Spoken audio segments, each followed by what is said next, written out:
What's up guys, Tekshan here back with another video. Here's the Mi 11 Ultra smartphone, Indian retail unit. This is Xiaomi's most expensive flagship device in India. They call it the super phone. We can't deal with that. Well, too much hype, and almost after 2 months delay, the phone has finally launched in limited quantity to the general public. Does it live up to the super phone name and the price tag? What are my initial impressions? Let's find out. First, let's check out what you get in the box. Boom! Inside you have a SIM ejector tool, a transparent TPU case, some paperwork which I swear you won't read. So I read it for you and found it has the SAO values mentioned. Next, a Type-C to 3.5mm audio adapter. Then the phone itself. Let's get to it soon. Then a 55-watt fast charger. And finally a Type-C cable. Alright, here is the Mi 11 Ultra Super Phone. Definitely a standout design. What I have here is the white color model. It also comes in black. Build overall is very good and has the solid ceramic back, aluminum frames on the sides. And hey, it is IP68 waterproof as well.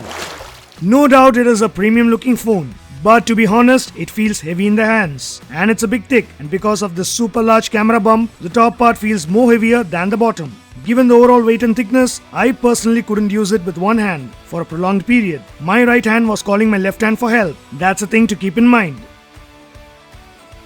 Okay, here is a 360 view of the device.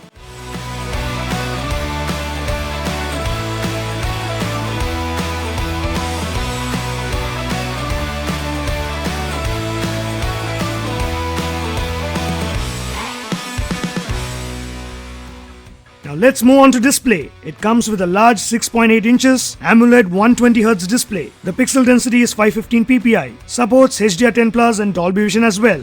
This is a curved display and the top glass is Corning Gorilla Glass Victus. Let me say this, the display is outstanding. Yup, it's super bright, amazing color reproduction, viewing angles, outdoor visibility, everything is top notch. You will love it. I'm happy with the primary display. However, this phone also comes with a small 1.1-inch secondary display next to the camera module at the back, which can be used to display notifications, a clock, a custom text, a photo,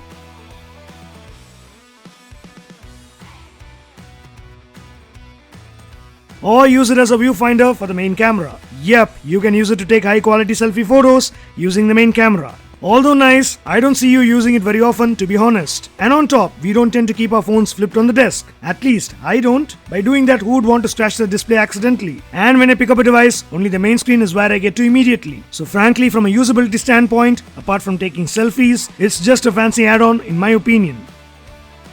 Alrighty, moving on to performance. Xiaomi has loaded this device with a Snapdragon 888 SoC, Adreno 660 GPU, whopping 12GB LPDDR5 RAM, 256GB UFS 3.1 storage, MIUI 12 on top of Android 11. Overall UI is super responsive, and thank God, no ads is satisfying. Though some don't like MIUI and prefer clean Android, I personally like it for its features and stuff. Initial use, no issues. Gaming, well, it's lock and loaded, be it high-end titles like BGMI, Mortal Kombat, Asphalt 9, or casual gaming like Cut the Rope, or my super addictive time pass game Shan's Treasure Hunt. It's a delight to play on this. Overall, impressive performance. Alright, moving on to the much hyped highlight of this phone, the cameras. It features a 50 megapixel large primary sensor coupled with a 48 megapixel ultra wide and a 48 megapixel telephoto sensor. All this is packed inside a gigantic camera bump.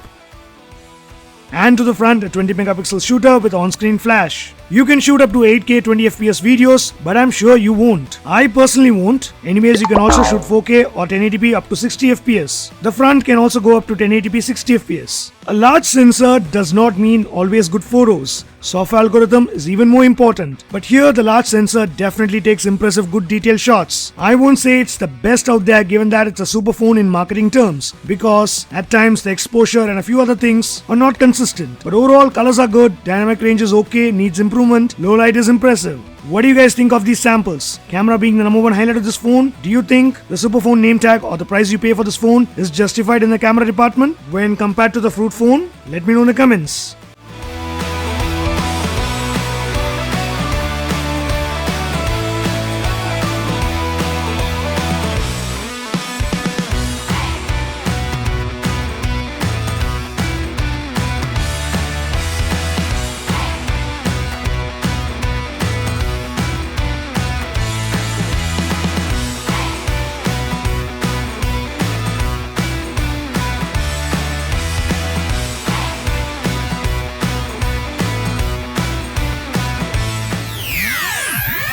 Alright, moving on to battery. The Mi 11 Ultra packs in a large 5000 mAh battery and supports up to 67 watt fast charging, both wired and wireless. Bundling a 55 watt fast charger in the box was a good move. A days long battery on good use should not be a problem. Nor does topping it up with the fast charger in the box. 0 to 100% takes approximately an hour. Cool.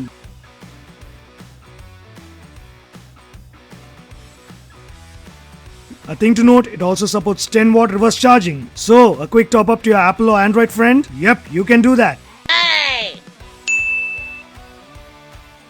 Alright, now to some generic stuff and sensors. The Mi 11 Ultra houses an in-display fingerprint sensor, and it's okay. Definitely not the fastest I've tested. On the network, you get dual SIM facility, and it's 5G ready. Inbuilt sensors, well, you have it all.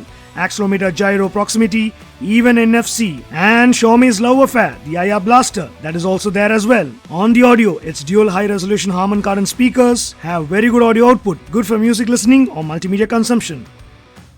On the whole, the Mi 11 Ultra is a very good device, no doubts, and checks on many aspects. However, in my initial impression, there's nothing super exceptional that you won't get in a below 50k range phone. Xiaomi wants to compete in the ultra premium phone segment, ruled by Samsung and Apple iPhone. But can this so-called superphone knock out Samsung devices and iPhones? Well, that's something I won't agree at this point. Frankly, I feel Xiaomi launching this device in limited quantity is kinda like testing the Indian market to see how the response would be for a phone at this price range. Because the Indian mindset for Xiaomi as a brand is cost-effective, value-for-money phones, isn't it? Would you invest 70,000 in a Xiaomi phone? Or would you invest the same amount in an iPhone or a Samsung device if you have the budget?